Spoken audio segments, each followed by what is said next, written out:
Senator Ernst, please. Thank you, Mr. Chair, and thank you, gentlemen, very much for being here today. 20 years ago, of course, our nation's service members deployed to deliver justice to the terrorists who had carried out the deadly and deliberate attacks on our homeland, and thousands of Iowans have proudly served in Afghanistan, risking life and limb. And I am hoping that I can assure the Iowa families and the American people that the threat to our homeland has been reduced, and we have the measures in place to keep this threat at bay.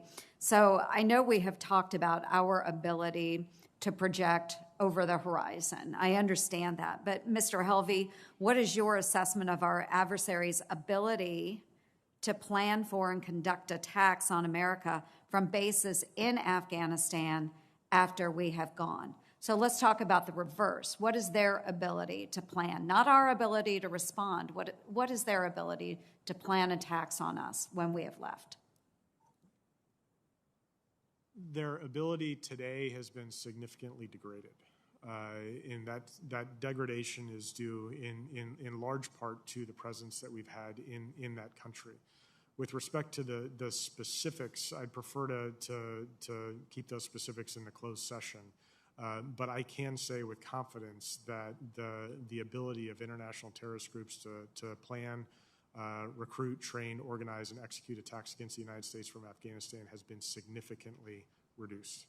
Significantly reduced because we are there and we're enabling efforts on the part of the Afghan National Defense and Security Forces, correct? Our presence has had a significant impact on that. I would also add, though, that the nature of the international terrorist threat over the past 20 years has become much more diffuse.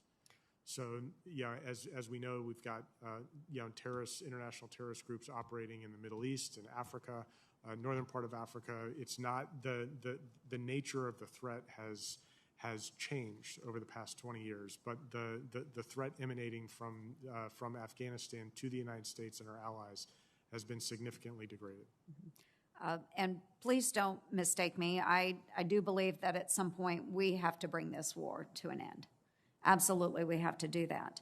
However, not leaving a remnant or a small number of troops within Afghanistan, intelligence officials in Afghanistan, we are leaving a void. And I do worry that while the threat has been diminished, that it will reconstitute in Afghanistan.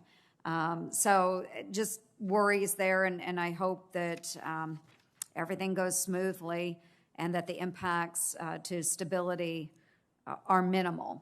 I do also share the concerns raised by Senator Shaheen and by Senator Gillibrand. And Senator Gillibrand and I went to Afghanistan pre-pandemic, and we were able to visit a number of training facilities where Afghan women were being trained in various secretary and clerical positions, but also as women warriors. And I am very, very concerned about what will happen to them, what will happen to girls that have attended school and are now working in businesses. So I just want to reemphasize that. Senator Shaheen is leading a letter. I am a co-lead to our president asking for those special immigrant visas. It is something that we are very concerned about. Just in the news this morning coming from Iowa, we have an Afghan interpreter in Iowa Falls, and his asylum request has been denied. He just received the letter the other day. So if you can also work with the State Department and just stress to them, as we are stressing to them, how important it is that as we're withdrawing, we are also making sure that we are protecting those who have enabled our forces in Afghanistan. It is extremely important. And it's not just the men that have served as interpreters, but it will also be the women and girls that have stepped up to assist us as well.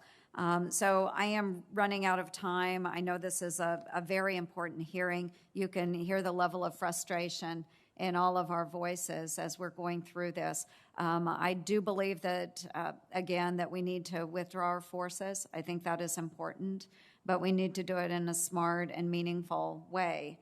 And I sincerely hope that this is the right plan because if not, we will see a significant threat increase to our homeland, to our allies, but most certainly to the people that we are leaving behind. Thank you, Mr. Chair. Thank you, Senator Ernst.